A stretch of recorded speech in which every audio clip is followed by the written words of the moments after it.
This is terrible. This is probably the worst thing I've ever drinking in my life. I've had like 2 sips, and I feel like it took like... Legitimately, when you said, oh, I'm getting a 4 Loko tonight, I'm like, why? Are you 12? Well, probably not 12. Are you 19? Are you having a night on the town, just trying to get into bars and vandalizing property?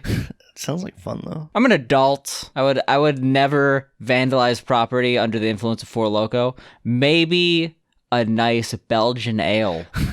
Go out and then shit on a brick wall. What's good, man? It's your boy Juicy J, man. Shout out to Virtual Homework Podcast.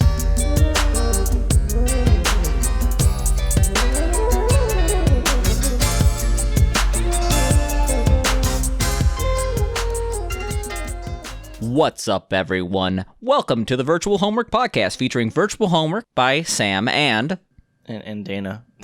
And Dana. There we go. First words on the podcast, stumbling over the word "and," but he got it. It's just the way you entered that whole thing was just like so robotic to me. I don't know. It took me off guard. I tried. Well, okay, I was not trying to be robotic, and then I'm like, shit, I'm robotic. Let me just really pull into this, make it pretend like I was doing a bit. Dude, I was just gonna open with time to enter the podcast anally. That's how people listen to podcasts nowadays. Yeah, shove that podcast load down your throat. We were talking about this earlier, of course. What is up? What are you doing? Let's move away from the podcast load. I'm eating jerky. Beef You're jerky. eating jerky. It's like eating during the podcast. I'm gonna have to edit out a lot of. It has a lot of unsavory sounds. 22 grams of protein. Do you have any idea how healthy that is? Are we sponsored by this jerky? If not, shut the fuck up. Jack's Leak beef jerky. Fuck advertising. All right. Anyway. Fuck advertising. Jesus By the way, at Christ. the same time, advertise for us. Yeah, I mean, we did just play the McDonald's video game. Whatever. I mean, if I got a sponsorship from them, I'd be fine with it. Like, they just you must eat at least 7,000 calories of McDonald's a day. Yeah, that would be great. I would love to get the revenue of Super Size Me 3. I think they made a Super Size Me 2, so we can't have Super Size Me 2, unfortunately. I going back on MC Kids, it does genuinely look like a fun speedrun. Maybe one day I'll end up doing it, but that day is probably going to be a long time in the future. I have the speedrun itch. Ooh. It's titillating under my my wrists here. Are you gonna speedrun Hollow Knight? Epic meme. Never. Epic meme. Never. It's not even an epic meme. That's a legitimate speedrun that people love. People love and cherish. Well, I was basically basing it on the fact that I know you would not enjoy it. No, I understand. No, you don't. It'd be an epic meme to literally just me and you, and everyone else would be like, oh, he's speedrunning Hollow Knight. Speaking of also good speedrun games, what did we play this week? Okay, I actually have no idea whether or not this is a speedrun game, but we played The Ignition Factor, which is kind of it's interesting how we got to this game. So if you all remember, I think it was episode 32, 33, we played Trapped, and that was very based on a current event. The person from Trapped Twitter was going crazy, being an asshole, being a dummy, because he being a little too headstrong. But the original game for that week, since that was my choice, was going to be The Ignition Factor. Yeah. And we ended up pushing that because we wanted to play Trapped. Well, I wanted to play Trapped. I don't think Dana had anything to do with wanting to play Trapped. I mean, I was fine with it. Yeah, I enjoyed Trapped, honestly. Probably more than this game. Spoilers. It was kind of weird, though, because I was going to play this game for my own reasons, and then all of a sudden Nintendo announced that for their virtual console they're releasing The Ignition Factor as one of their games, and it was oh, cool. That's perfect. So now it's it was actually perfect timing. So yeah, that was probably 3 or 4 weeks ago. We just didn't get around to it. I had other things I wanted to play, and we're finally playing The Ignition Factor for Super Nintendo, aka playing on a Switch, because why not? It just released for the Switch's SNES Online. Can I talk about this game for a second? I did not have fun with this. Yeah. So this was definitely a disappointment on my end. I do want to say right before we get off the topic, can I just acknowledge how good the Nintendo Switch's online services are for NES and SNES games? I was a massive hater when it first came out because Nintendo promised the virtual console on the new system when they called it the NX at the time, and then a year after that they were no virtual console on Switch, and I was so pissed because I love the virtual console, and I still think there are things on the virtual console that it does better, specifically more platforms, and even if you don't get to play all the games because you have to purchase them, more game selection, but like the amount of games we're getting for free on the NES and It's SNES, like insane. it's amazing. There's so many games and it's, games I've never even heard of, like games like this, or there's like another game called like Are You Tough Enough? Like SNES games I've literally never heard of, which I think is really cool. Yeah, they're not just doing like the ones everyone knows. They're doing just weird ass games. They're obviously like getting the rights cheap too. Yeah. The Ignition Factor being one. The people who made it, Jolico. I don't know what other games they made, but they seem pretty obscure. It sounds so familiar, Jolico. Like I've definitely heard the name 1,000 times. I'm trying to think of like what other games they've done. Jolico has made a shit ton of games. Holy shit. They made the Jurassic Park game. R-Type is the one that I know. Yeah, I don't know like any of these games. They just made a billion games, so you've seen their name in the papers, but they're not necessarily games that people care about. So it makes sense. They made Dream Audition 3. Like, don't hate on Jolico. Ooh, Dream Audition 3. That's my favorite. That's my favorite of the Dream Audition series.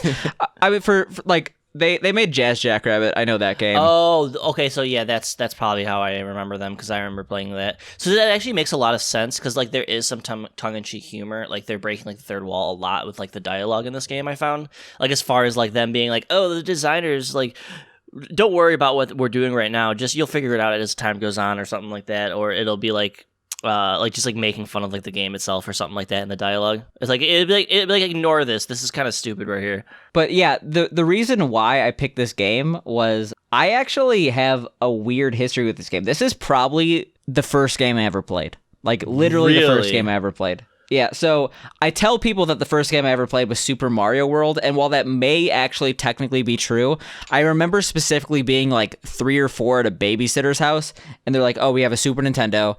And I definitely played Super Mario World, but I also remember vividly playing a Fireman game. And there's 2 Fireman games for the Super Nintendo. This and a European-only one called the Fireman. Yeah. So I assume it was not the European-only one. It had to have been the Ignition Factor, which we have not even acknowledged. This is a Fireman video game. You really wouldn't be able to tell off of the name. I mean, it could mean so many different things. Fire, it could be like it could be like a racing game, like the Ignition, like vroom vroom vroom, like be like a arms dealer type video game, you know, a lot of choices. But yeah, I remember specifically being a fireman. I also specifically remember playing Mario. I do not know the ordering, so this could have very well been my first game. And while we did not play it very often, I remember specifically always being like, come on, let's play Mario's Time Machine, let's play the fireman game. And my babysitter would always be like, no, because like I didn't realize at the time that like Mario World was way better than Mario's Time Machine and the Ignition Factor. But I remember it was specifically one of my first gaming experiences, so I wanted to come back to it. That being said, this is a fireman video game. You go through levels doing fireman shit. You have to save people from a burning building, which is progressively becoming more and more burnt, more and more fire as time goes on. You are on a timer for every single one of these stages. I actually have a better explanation of this game. It's a game where you spend a series of 10 minutes dying your way through figuring out controls and how to beat the level, only to die 8 to 10 times while you figure out different sections, or die to controls like, you know, auto running into fires and shit like that. That was my experience. Yeah, I agree with that. But yeah, you got to save people from burning buildings and do other fireman shit, like if there's like a gas leak, you have to go in and save people from a mine. I will say that this game sounds like it could be fun, and apparently the other Super Nintendo Fireman game is way better than this one, the one that was released European only, called The Fireman, which maybe we'll play that in a separate podcast. I only played the first 2 levels, and then the third level is that, like, I played, like, the mine with, like, gas. I played that for about 5 minutes. I'm like, no. God damn it. This that really sucks. Because I think the game got way better as time went on, and also, I'm disappointed in you, because I said just read the manual, because it will tell you everything you need to do. Oh, no, I did read the manual. This was after I read the manual and stuff like that. It just... Did you hold down R while shooting I did. Stuff? That's one of my many, many, many complaints for this game. Why? So... it's... Let me put this into words. So it's like, the running around, basically you can't really run, because like I felt like the controls randomly just ran. Like, I guess you had to double tap it, but then sometimes I'd hit it randomly and I'd start running. So it's like, otherwise you just have to hold R arbitrarily for like the entire game, just to see like just to be able to walk. Okay, let's back up a little bit. You are going through a burning building and you have your own supplies. You could hold like two things at once, and you're pretty much always going to have the fire extinguisher be one of them. Fires randomly, like they'll start and then they'll spread unless you like specifically use a fire extinguisher out of them.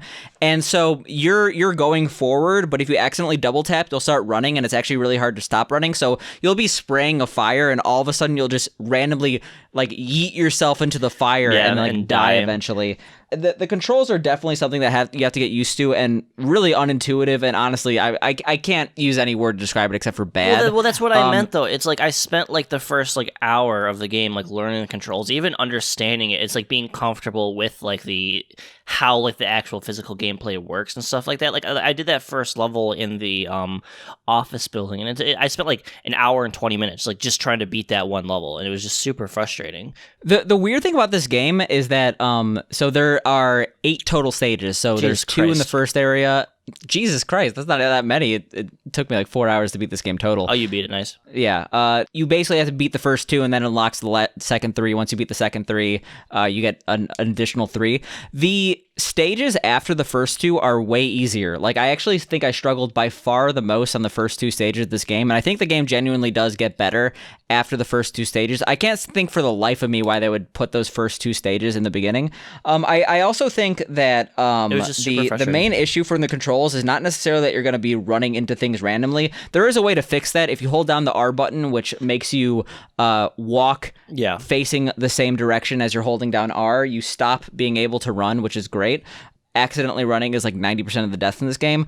But the problem was not necessarily like the terrible ass like running controls, like absolute cancer controls. The you could tell I was getting pissed at some parts in this game regarding that. The main issue is that there are a few games like this, especially in the retro era, where like in order to beat the game, you need a level of precision that is really not fun. There's games like Needle games where like you're basically jumping through all this shit. There's like Kaizo where it's like, oh, you have to like do these crazy maneuvers, and like the actual execution of them is super satisfying.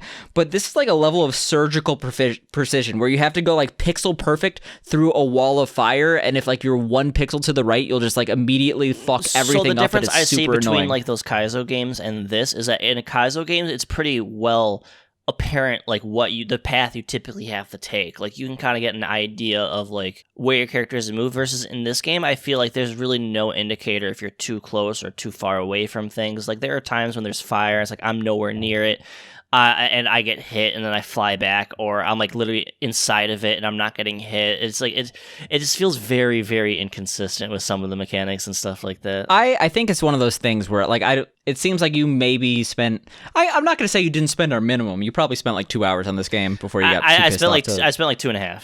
Okay. And I think that like if you get used to it, like it's pretty easy to get through. But I think like this game in general, it has a lot of elements that may fit in like a mediocre arcade game, but it doesn't really translate well to console. Like I feel like there were a lot of games for the Super Nintendo that were just straight up like arcade elements. Like they were trying to really emphasize that replayability factor, and like a lot of these levels are near impossible blind because you have to know where shit is. You have to know where like the weird ass like things that are kind of come at you and hurt you are, and it's just not one of those games that motivates you to like play it over and over again to get to that point where like you're having a fun time trying to even there's like bonus objectives that are not required to advance that like there's like things on the ground that I would like pick up and stuff like that. It's like, oh, you picked up a vase, you picked up a toolbox. I'm like, what the fuck do I do with like any of this stuff?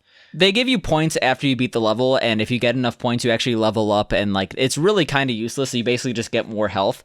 But like it's something that like would be fun for some. If this game was fun and you'd want to like come back and like beat it and like get the completionist objectives, that'd be pretty fine. So I found out after the fact that there's like.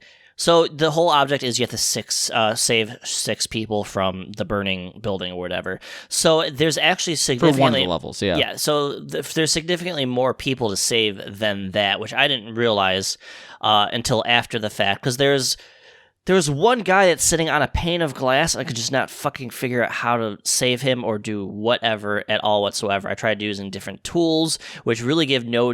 The problem with the tools, they only give you a description outside of the physical level when you're in, like, the setup. So it's like, if you're in the level and you can switch out items, it doesn't tell you what the fuck they do. So I'm just like, all right, here's, like, the mystery ball. What does that do? Okay, here's the... So the thing is, those are actually... You can get an explanation outside of the level. Like, there are items that seem like you could only find them in the level, but, like, they're on... You have to, like, page through the menu, and how you page through the menu is unintuitive. I paged through the menu and stuff like that after the fact, but, like, in the level, I realized, I could page through, but then I can't see the description of the items when you're in the level. It's like you can only see them outside, like, in the briefing room.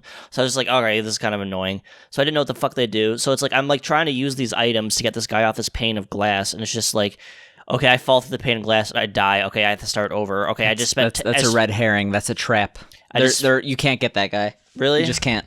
Yeah, there's a lot of things in this game that are unclear. Like, honestly, I can't believe they chose those first 2 levels to, like, make someone get into this game. Like, out of all the games we've played, good or bad, and I'm gonna say this game is a solid, like, probably for you, it's probably like a 4 out of 10. For me, it's like a 6 out of 10. Yeah, like, probably. I don't know, something like that. Like, you might, if you think it's worse, I think it's like a 3 for me. Yeah.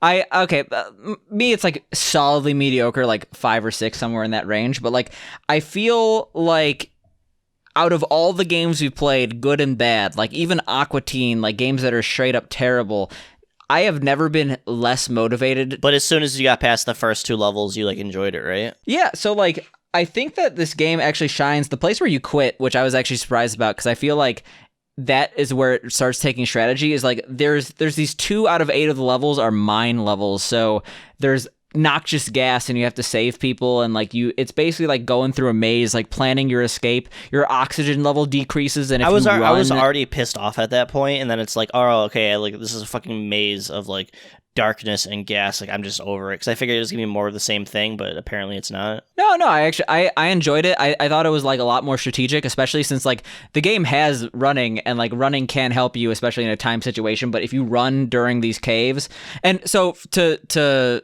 clarify, there's like no fire in these caves, and you won't randomly like hit something and like get knocked back, damaged, which makes a lot of the frustration of this game go away. Yeah. But it kind of was like a survival horror-esque element to it, because like you could only run like when you absolutely need to, when you know there's like a restock point, and like I really enjoyed that strategy element to it. It motivated me. Maybe I'll go back and play it. Yeah, I thought the game was relatively atmospheric. I thought the choice to like not have music during the levels and just have in-game sounds was definitely weird. Like I did not like the sound direction in this game. No, for me it would randomly go between like super intense music and just like beep beep. Yeah, like every single time, like the characters would try to talk to you, because they talk to you randomly throughout the stage, saying like, "Oh, here's an extra objective," and then it would like have this weird music for like 10 seconds and then just stop. I kind of liked some of the reasons you had to like save people. It's like there was the guy that was like behind the water, and it's like you had to like cool down the water. He's like, the water's too hot, like you have to cool it down, and it's like that kind of stuff was kind of like silly and stuff like that. But yeah, there was a lot of variety on how you save people. Too bad you only saw it in 2 out of 8 stages, Mr. Doesn't play the video games. Come on. There was like a really funny stage. Really? Then there was like it was like a factory or some shit. I really, really did not like that, because it was like very hard to figure out where you were. It was like you would go from like screen to screen, and they'd like cut out the other side of the screen, because I guess it was indicating that you're going like inside like a building or something like that, and it was just very confusing, very maze-like. I felt like a lot of you understand there was like a map that you could access with the minus button, right? That showed where people were. No, you didn't. You understand, before you entered the meeting in the briefing, he left out of shame. That map actually does help. It was not really clear in the manual, but it helped. I mean, like, the thing is, there were some funny stages. Like, my favorite stage was the dinosaur museum. It's really? Just, yeah, they had a dinosaur museum. It's a bunch of dinosaurs. Like, everything's on fire, and you could like still get like facts on dinosaurs. It's like, oh shit. And there's like this kind of cool. There was this one really like weird mini game section, basically, where you had to like save this guy. He was like taking out precious dinosaur panels, and you had to like clear his path, and he was an idiot. And See, they he should have got opened with burned a that lot. kind of stuff, because I feel like the first 2 levels were very, like, base. They were hard. They were the hardest 2 levels in the game. Everything else I one-shotted. The thing is, also, I feel though, if you are something... if you're something of like a completionist, you're going to start out with this game and try to do these hidden objectives, try to save more people than necessary. And this game is way less frustrating when you just do the bare minimum. Yeah. Which I don't know. If you're like buying this game in 1994 or whatever, that is You're trying to get your definitely not money's something... worth. Yeah, you're going to try to get your money's worth. You're going to try to like actually beat this game like how it's intended and like get all these extra objectives. Like saying like, oh, just doing the bare minimum and breezing through this game is the best way to play it, but that is truly the best way to play it. There's some pretty bullshit. Like I got soft locked on one of the boss fights because there's like quote unquote boss fights in this game where you have to like, it's not really like a boss fight. It's more like, it's like, oh, there's like machines that go haywire and they do like really weird patterns and you have to like specifically like hit them in certain ways. And yeah, I got soft locked because I like randomly went through a door while hitting knockback while like dialogue was coming at me. You can definitely tell this was made by like not too many people. Like this feels very they talk to each other in the dialogue. There's like 3 people. It's like Joe wouldn't make this good of dialogue, and it's like who the fuck is Joe? Yeah. That's what I was talking about earlier. They're like breaking the third wall a lot with like the dialogue and stuff like that. I just remember there's this one part in the briefing. It's like, yeah, I don't really know what I'm talking about. You should probably read the manual or something. I don't know. The manual did help, and I genuinely think I did learn a bit. Like I think you were messaging me about like the fire trucks and stuff like that. That kind of helped a lot. I didn't really understand. So there's a system with fire trucks where in your inventory you can click on a fire truck, and depending on where you placed it prior to the stage, it would like get rid of different amounts of fire. I didn't really understand how any of that worked. Yeah, but it's like you see it in like a puzzle games where you have like a charge and then like when you hit the button it basically clears the screen. So like it helps you hoard off the enemy waves. And in this case, the waves are fire. I mean, like I don't know. To go back on the dialogue thing, I thought the story in this game was forced. Like there is an actual story and it's nothing.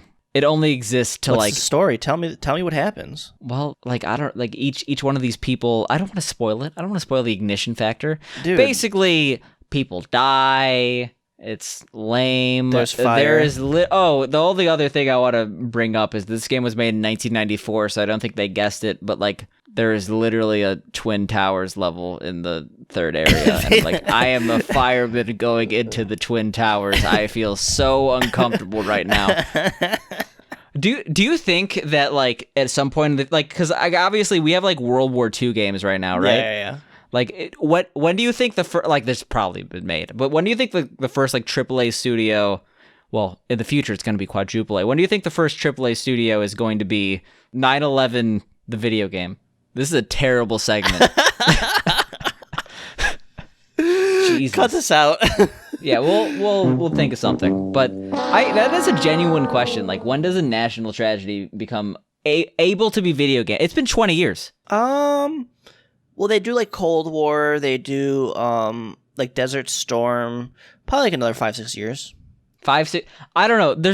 I feel like it's one of those open the floodgates things. Like the one company is going to make it, and they're going to be shit on. There's no subject matter with it though. Like 9/11 wasn't like a war that like I mean like you could do like the stuff that we did afterwards. Like there's like you could have a game where you're like trying to find Bin Laden or something like that, and probably something like that will come out. Like Call of Duty, like well, how many firefighter games are there? There's at least 2, because there's this one and the better one, apparently. There's a couple I played on PC back in the day that was basically this, but like 1,000 times better. Think like kind of like you ever play like any of the other Tycoon games, like whether it's like Mall Tycoon? Yeah. There's that one really good one, like Hospital Tycoon or whatever. Yeah. They think like that kind of control and like how you move like the individual people with that one, but think of that like in a fireman game. There's like I don't remember what it's called, but I used to play that all the time. Okay, I mean like I definitely think that it has to like be one of those things where someone's gonna take a massive amount of heat. It's just gonna be like.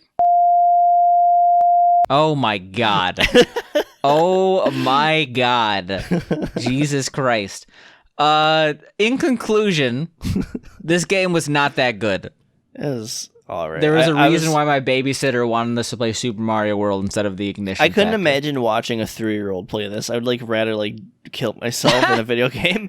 That sounds Jesus. that sounds terrible. Pretty easy if you're playing the ignition factor. Let me just say that. Yeah, no, it's quite easy to die. Like I like took my notes on this game, and they're so passive aggressive because I was just like so over it when I finished. Like we usually have to do 2 hours. I'm gonna go over the 2 hours. I'm gonna see how far we go. Play like another half hour. I'm just like I am so done with this, and I beat the game. I passive aggressively wrote my notes out. You know, it's a little concerning. Well, usually it just means the game's super obscure, but like this wasn't even on how long to beat. I was the first entry onto how long to beat. Really? 4.5 hours. Yep. Like, 'cause I've never heard of this game. Like, there's a lot of games that are coming, to, like we were saying, to like the Switch, SNES Marketplace or whatever, that I've never heard of like half these games. Yeah, I feel like this game would have taken longer if I didn't use save states, but I use save states not mid-level, but like to get to the menu screen. And the reason I did that is because this is a password-based system where like literally if you game over and you have a password, you get to like go to the stage you were currently at. So I was just like, you know what? I was doing it for real. I wouldn't use any, cheater states. No, I didn't use cheat. I don't know if you're messing with me right now, but like you get a password. Like after the first 2 levels, you get a password. Yeah, I know. would save state after that because literally if I game overed and I would just use the password and then get to the second part of that. And then like on the third area, I would like save state to that. So like it's like literally the same as using passwords in that case. No, it's okay. I mean, you can rationalize your cheating all you want. Okay, sure. Anyway, but yeah, 4.5 hours, maybe 5 if I had to include password entry because you know how those SNES passwords work. What happened this week besides playing this video game? Oh God. Well, the new PogChamp thing happened. More Twitch news. Which okay, yeah. A couple things happened. Mainly good on Twitch, actually. I don't really have. I have nothing. No, okay. I have something bad to say on Twitch. Well, we usually shit all over Twitch for doing this. I think they kind of did a good thing. If you're not familiar with Gutex, he's the face behind PogChamp. He's recently come out. Well, not recently. Over the past couple of years, he's kind of said some extremist things, kind of anti-vax, and it's all culminating to him being like, "Oh, the insurgents are right with like the storming the Capitol, like all this." We talked about this last week. Oh, the Capitol, whatever. They have a new PogChamp. Yeah, they decided to like instead of just removing the emote, actually listen to the community and instead of the original idea to be fair was way better and that there was a database of PogChamps and every single time someone used PogChamp, it would choose a random one from the database. Yeah. I personally like that idea better, but I understand why they went the route they did because if it's a random PogChamp and it doesn't necessarily look just like the Gutex PogChamp, people might be confused what the emote represented. So what they did instead is they decided we're going to have a new PogChamp every 24 hours. And so far we've seen about a week of them. We've seen about 7. Yeah, no, I think it's a cool thing. And what's the coolest thing to me is that they acted so quickly on this. Because usually when people have like feedback on any specific platform, from like the community, it takes like months of being ignored before something's like, hey, we're finally going to do something about it. Literally, this was like in 2 days, they're like, oh, this is a good idea. So I think it was just kind of like a fallback on them. Like, all right, no, this is great. I guess we don't have to deal with the issue. Twitch is always searching for like positive press. The funny thing is like, even though like PogChamp was such a like iconic emote, this is like one of the only things the community was like, you know what? Actually, I kind of agree. Yeah, I'm kind of fine with this. Kind of there's like 5 people that are like, oh, this is censorship, blah blah blah, and it's like, no. So, what is your opinion on the new PogChamps? Because they've released a couple of them by now. It's cool. I mean, I think it takes away the iconicness of PogChamp, but I think it's kind of cool, especially when it's like a streamer you really like. But I mean, like actually the PogChamps that they've used. What is your opinion on like? Because obviously, my favorite's been the Crip one. I actually watch Crip. I like Crip a lot, and I think his face is like so perfect for it, like how he's animated. I feel like a lot of people have, I don't want to say boring faces, but like his, some of the Pogs have just been straight up bad Pogs. Like they don't even look like a PogChamp. That's the problem. Like you have Twitch acting on committee, but like they have actually been acting really quickly on this, and like they have been listening to the community. Like Crip himself was like, hey, here's a good Pog emote, and like they're like, you know what, let's do it. And like when you think about like adding a global emote that everyone could use that's already iconic, like that takes some like corporate like PR looking at it and making sure it's good. So ingrained in the community, and for like the community to immediately like say, hey, this is fine. Like I haven't seen too many people complaining about this. Like how hard they're really like they're putting like professional like Twitter videos that is like promoting these PogChamps. Like, it's What actually a people good don't- system that's... People that may not be a part of like the Twitch culture may not realize how ingrained like the original PogChamp is into like Twitch culture itself. Like if you were if you streamed, if you were a big streamer or someone that watched streamers, like you saw the original PogChamp with Gutek's face everywhere. Like it was a huge thing for them to be able. I literally say Pog, and I hate myself for it, but I say it. Same thing. To see them change like literally a piece of internet culture and people be okay with it and accepting of it, like to me in today's day and age, that's almost unheard of. Yeah, it's not without its controversies, though. I forget the exact name of the creator, but first of all, like they had a person who is in the drag community. I don't know anything regarding their gender. I don't want to. I don't want like I respect them, and I don't want to like. If I accidentally misgender someone, it's because I just didn't do my due diligence. But someone that does drag, like they were just obviously getting hate because people, that's bullshit. The thing is, I will say the emote of them, oh dear, I think is their name. Yeah. Oh dear is a speedrunner. Deer, something regarding the name Deer. They had the worst pog not because they participate in the drag community or it was just a bad pog. It was just a bad pog. It didn't really look like PogChamp. There was some other controversy regarding one of the pog. Like the thing is, like if you are going to make a global emote of someone, especially something as iconic as Pog, you need to like make sure these people aren't controversial. Like if the first PogChamp was a Destiny, my God, I'm sure. I mean, he's not even partnered anymore. But no. Like yeah, they have the ability to create a firestorm of controversy instantly. So like you know that Twitch is gonna like be on their tiptoes. But apparently one of the creators was like talking about like reverse racism, like things that really rile up like incels, like which I mean like they are controversial subjects, but it's like this person says you can't be racist against white people. It's like, oh God, like why not like oh God on that. I honestly don't really know much on the subject. Well, but, it's it more just, so like why are you even talking about this? What? Yeah, it's more so like why is PogChamp creating even more controversy? I don't like that. Want to know what I do like though? What do you like? Who is PogChamp.today? Dude, I think Who is PogChamp.today is one of the best things. Probably one of my best, my favorite part of the day, to be honest. Your favorite part of the I thought you were going to say one of my best ideas. I thought you were going to steal this from me. We mutually had the idea, okay? Last podcast, I want to say I had this. the idea, but you acted on it. You're going to try to take my millions when it's going to be like the Social Network.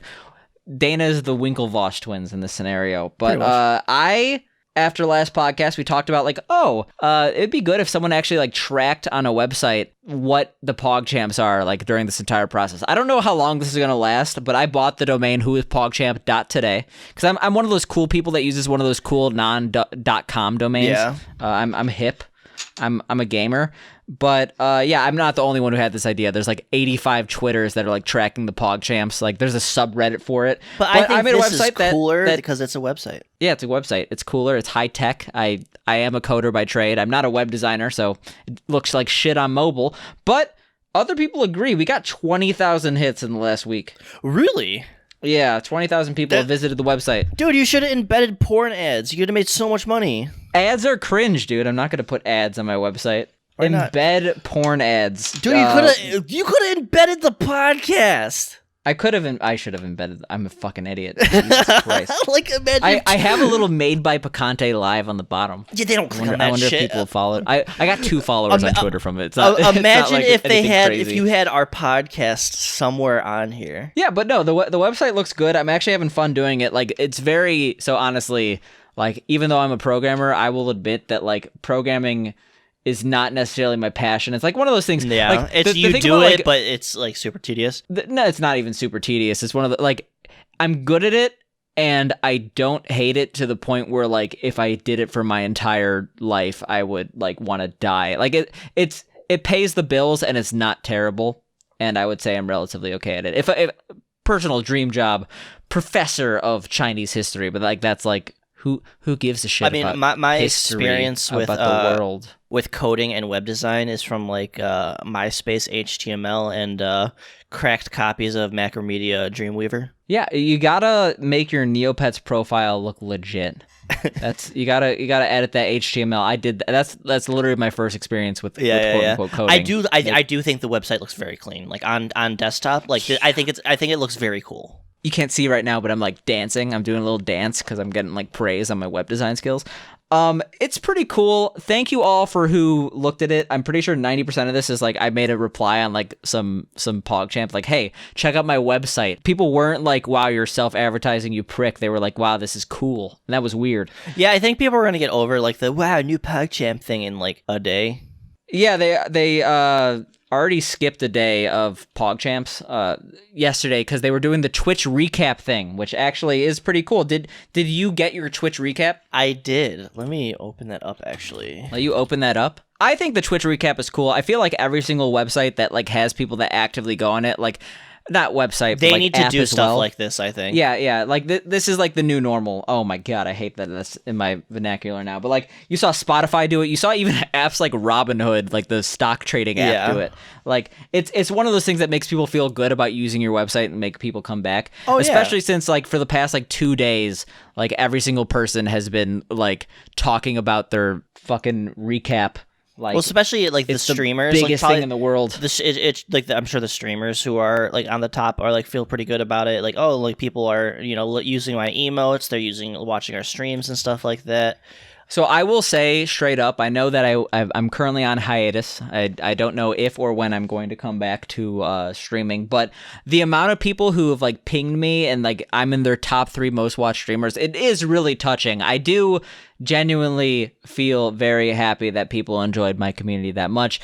I feel like it's like I'm being shamed back into streaming, but like at the same time, are you getting the itch? Just it's not even that I'm getting the itch; it's that I feel genuinely terrible because these people love me. But no, okay, without sounding like an asshole, I'm trying to make people never want to associate with me again by sounding like a vain asshole. But no, I do legitimately miss my community, especially around streaming, and I do really appreciate everyone who says that I was one of their top 3 streamers, at least in terms of watch time, and there's dozens of you, and you're amazing.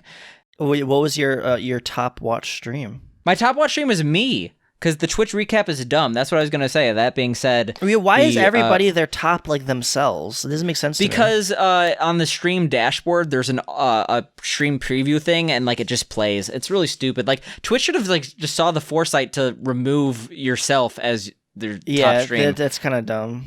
Like honestly, like I feel like one of my issues, especially with streaming, is that like managing my time. I did a lot of streaming, but I didn't watch a lot of streaming, and even I thought I would watch a lot more streams when I stopped streaming. But I've been using this to like better my programming knowledge, etc. I feel like I put a lot of content out there and I didn't really give back to the community in a way of like watching streams and communicating in streams. So like I have the Twitch recap and it shows me, and then it shows it shows Crip and some other Hearthstone streamer, but I didn't really watch them. Like both of those were under 100 hours. I had like me 700 and then it was like those. Yeah, so it's like my boring. streamer, I know I've watched way more. I don't know if it like counts like mobile. I mean, well, Clint Stevens, I have 119 hours. That's probably how many hours he streamed the entirety of 2020. But I know I've watched a lot more of his content than 119 hours. Maybe I wasn't logged in, or maybe it's not tracking mobile the same. Either way, it's still kind of cool. What I don't understand is that it says, so my number 1 watch is 385 hours of just chatting. My second is 55 hours of World of Warcraft. It's like, I rarely watch World of Warcraft streams. I couldn't imagine who the fuck I was watching for 55 hours. Unless I was like AFK, like on a stream or something like that. Well, to go back to people saying how much they enjoyed my streams, I noticed that in your top 3 streamers, Picante is not included. What the fuck are you doing, and why are we having a podcast? Like, if you don't worship me, what's the point? What have I been doing this whole time? I actually don't know why you're not on there. Like, I don't even watch train wrecks. I watch SMH. I hope you guys realize I'm joking. Okay, I do really appreciate it. I have Trainwrecks TV as one of my, he's like 3rd top streamer at 60 hours. I like barely watch him other than like his podcast every once in a while. So I feel like these analysts. I'd like to see like what my fourth and fifth one is. You know? Yeah, I wish there was just like a way to see like all of it. You know, I also like your total history. I've also realized I only used like 20 emotes the entire year. Well, one of them was Spicy's potato, which is my emote. So there we go. Spicy. It was my fourth most used. I used it 5 times. Oh my god, it's still good emote. I like that. Emote. That is a really good emote. I think your emotes are well done. Yeah, well, thank you.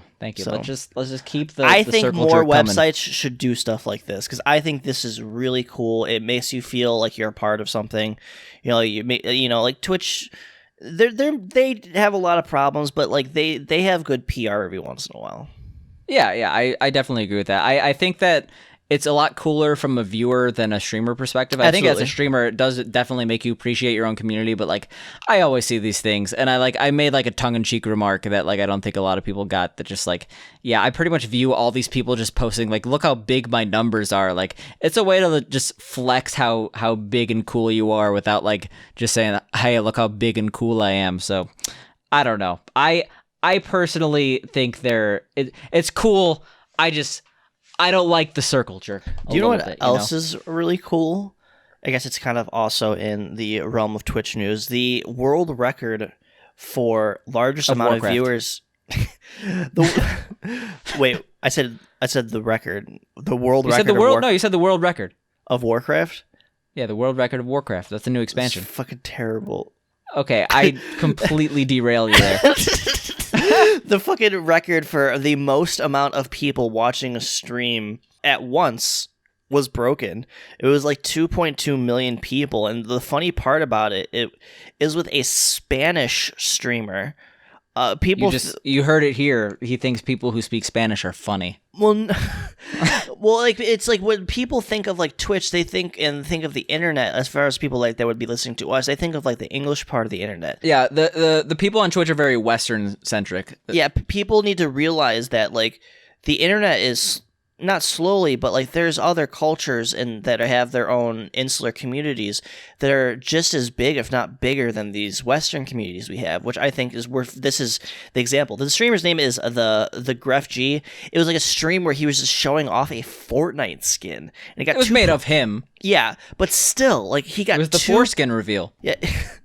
He got 2.2 million Twitch views. That's insane. That's more than like Dota. That's more than the ESL. That's more than like League of Legends on YouTube. Like this is So generally the it was divvied up into most watched event and then most watched stream, and like it would be like, oh, the Fortnite Championships is like the most watched event, and that was like by far bigger than the largest stream. But like he blew both of these out of the water. Yeah, like, he by is like not millions. The Gref G, I had never heard of him like most other people that I've talked to before this. The thing is, I've read articles on this because I was like trying to really understand why he is such a phenomenon, and like people are like, yeah, this shouldn't have come to as a surprise. He's gotten like 600,000 people watching his stream before. He's just a massive streamer for the second most spoken language in the world. I think English is actually third, unless it's probably it changes every day. But people need to realize Mandarin, like, Chinese, and then these Spanish and then non-Western communities, they're hungry for this kind of stuff, and you know, like to be part of a community, and they're huge. Like,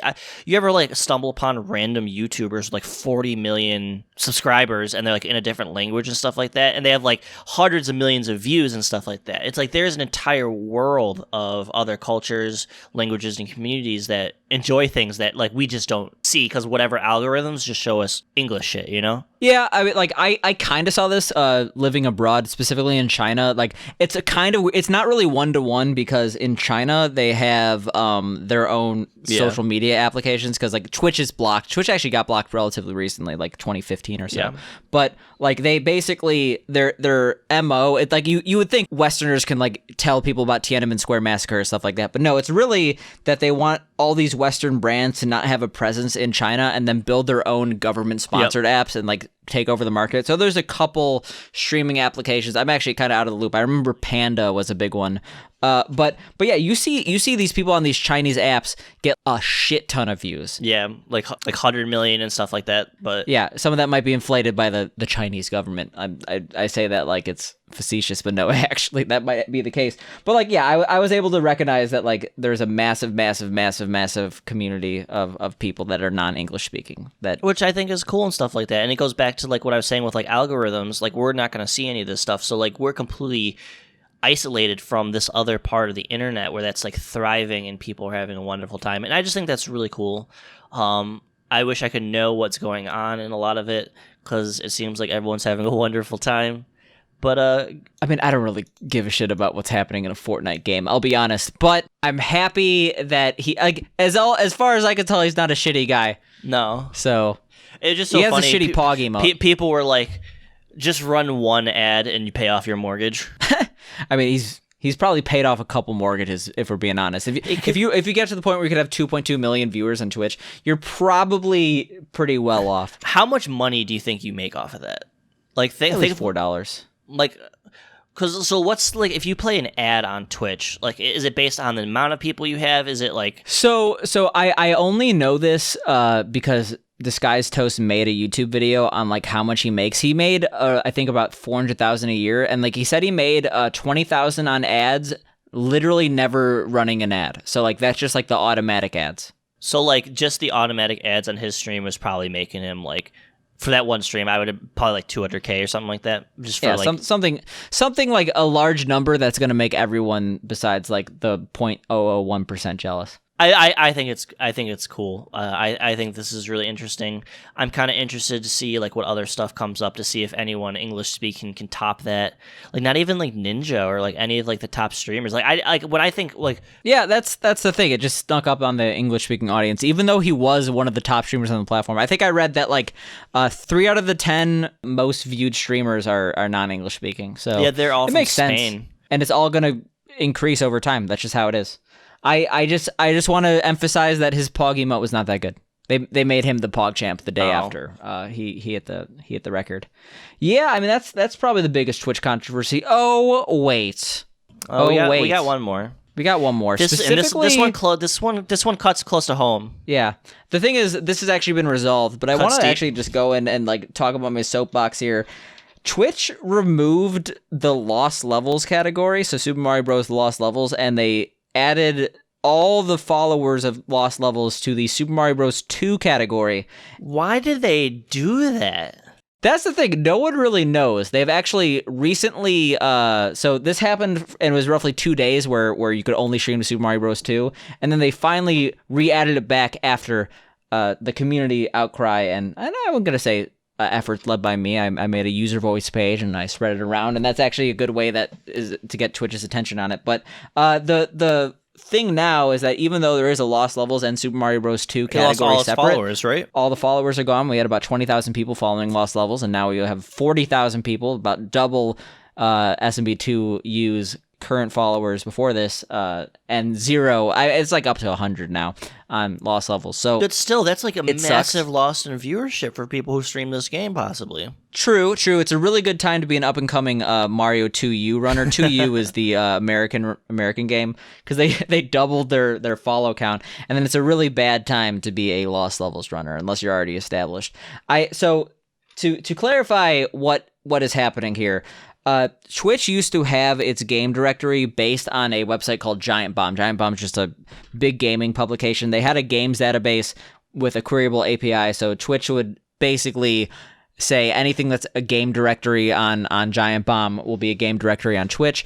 I feel like Twitch did not like having such a massive part of its platform dependent on another company, so about a year ago, late 2019, they bought a company called IGDB. So you've heard of IMDb. It's the Internet Movie Database, the Internet Game Database. And it's similar to the Giant Bomb game database. I actually think, in general, it is a better platform. I don't know anything about their API and how it integrates with Twitch, but I think IGDB has the makings of like the legitimate like IGDB across the internet, especially now that it has Amazon's backing. as part of this, there were some quirks, like games that existed because they were on Giant Bomb's game database. If they weren't on IGDB, they would stop existing. But this didn't happen until about September of last year. And even then, there weren't that many crazy things. I think the biggest controversy was at one point, because of how IGDB was set up, they split up the Pokemon game. So like you had to stream to Pokemon Silver or Gold. How they're set up currently, bad. yeah. How they're set up currently, it actually they resolved that, so you can stream to Pokemon Gold and Silver. And this is actually significant, especially if you're in a retro game or a game with a smaller audience. If you have to like split up your audiences, it can significantly affect viewership and like people being able to find your community. You see the people that just stream retro, like just to get around all of this. Well, of course. And yeah, you might think, oh, hey, what's the deal? Why would you not want SMB2 and Lost Levels merged then? It's a bigger audience. Well, that's the thing. You want like similar games to be merged. You don't want like literally two completely different games to be merged.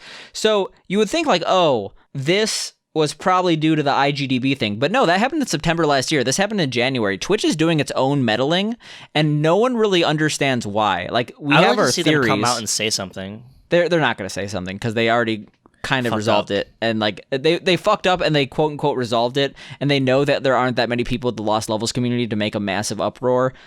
So they're doing some weird experimenting, and no one can really pinpoint why, but this has happened in other communities too. This has apparently happened in the Spelunky community, where you could only stream now to Spelunky Classic. It happened in the Prince of Persia community and Sonic communities, where Sonic the Hedgehog, the original game, is merged with the Sonic 06. And like, it's weird because these games are like not at all the same, but they share similarities. So for those who don't know, Lost Levels was the Japanese SMB2, and SMB2U is the American release, a reskin of Doki Doki Panic. So I can see why it happens with the Super Mario 2, because Super Mario 2, Super Mario Japanese 2, and stuff like that gets merged. But like with like Sonic and Sonic 06, like those are completely. They're both called Sonic the Hedgehog. But. No, but like they're both official names of Sonic the Hedgehog. I understand that, but at the same time, it just seems like whoever did this, because it's.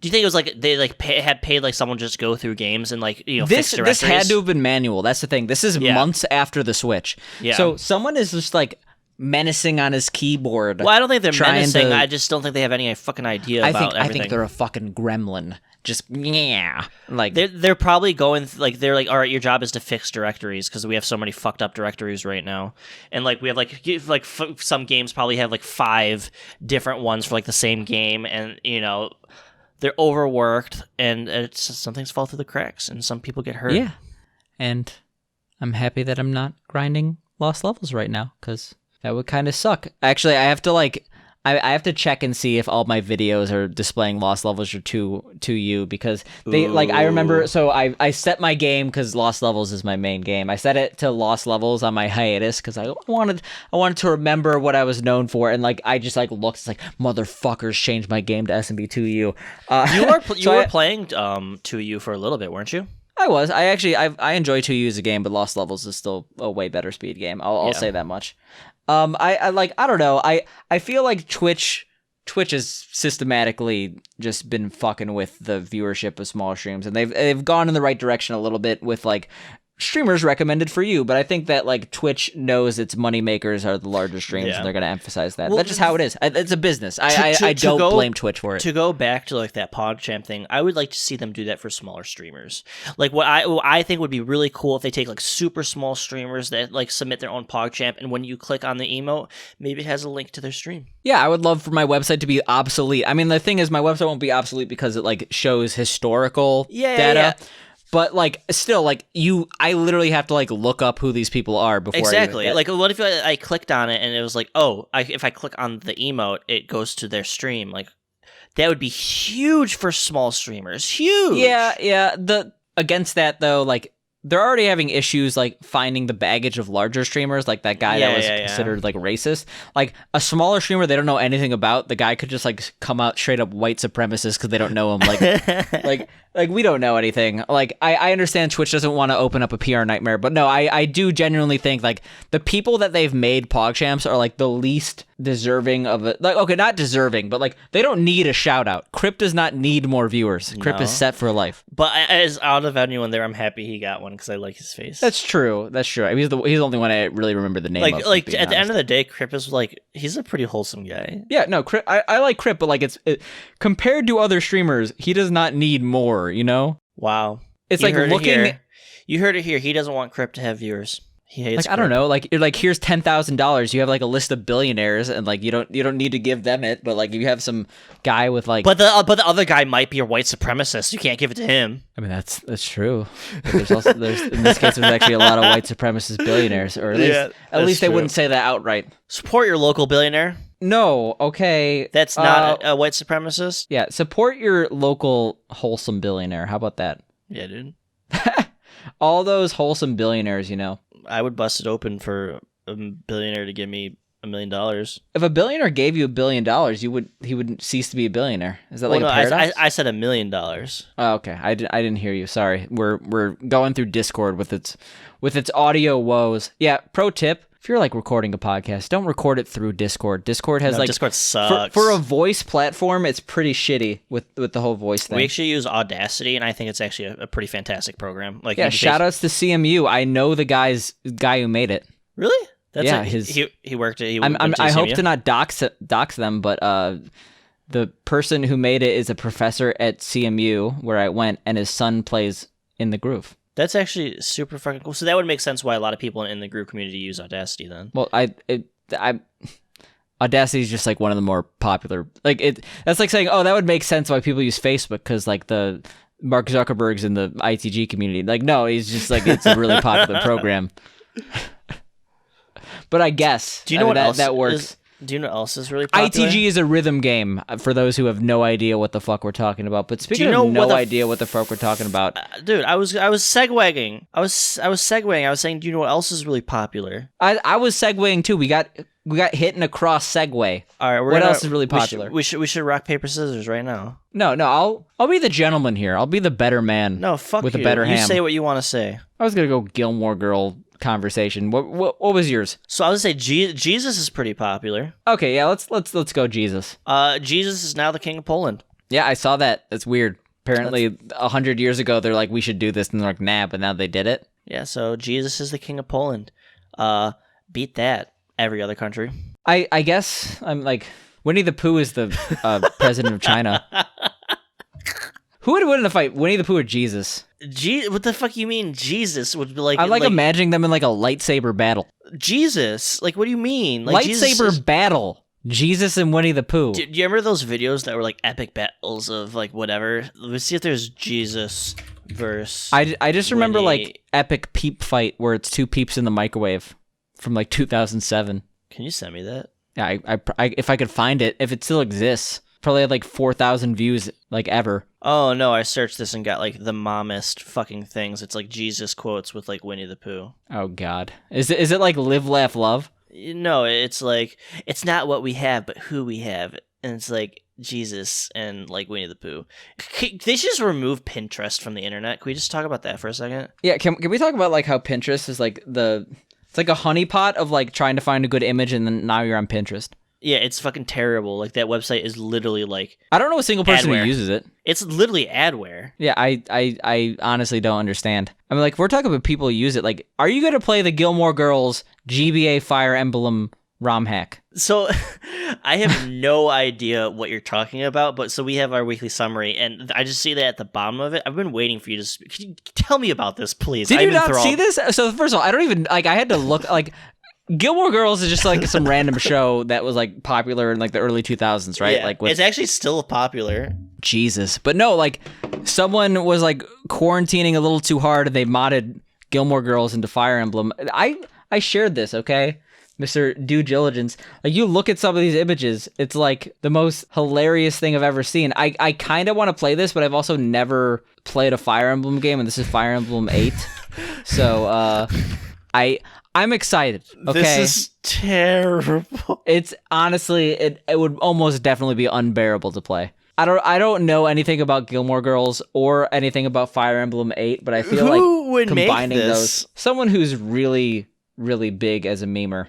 I mean, like honestly, like you this said, is like massively meme, right? Like you said, they quarantined a little bit too hard. Yeah, exactly. like there's some ROM hacks that are definitely like a little disturbing in their fandom. Like, have you ever seen Moemon? No. That's like the Pokemon where like every single Pokemon is like modded to be like a chibi girl. Yeah. Like that's like someone who's like a little too obsessed. This is not coming from a place of genuine obsession of Gilmore Girls and Fire Emblem. How do you Maybe know they that? like both of them, but like this is gonna be a funny ass meme, and I actually really want to play it. But I'm never gonna pick it for the podcast because I have some self-respect.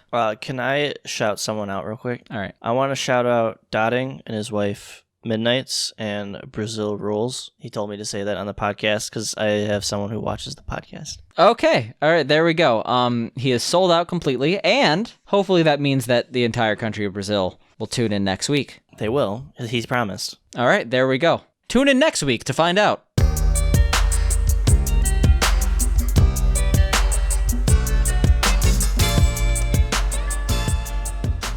Hey guys, hope you enjoyed the episode. If you liked it a lot, make sure to rate us 5 stars on iTunes and subscribe on whatever podcast app you use. Here's Dana with a ditty. Ditty, look at my titty. Give us 5 stars so we can go fars. That and more if you continue to support.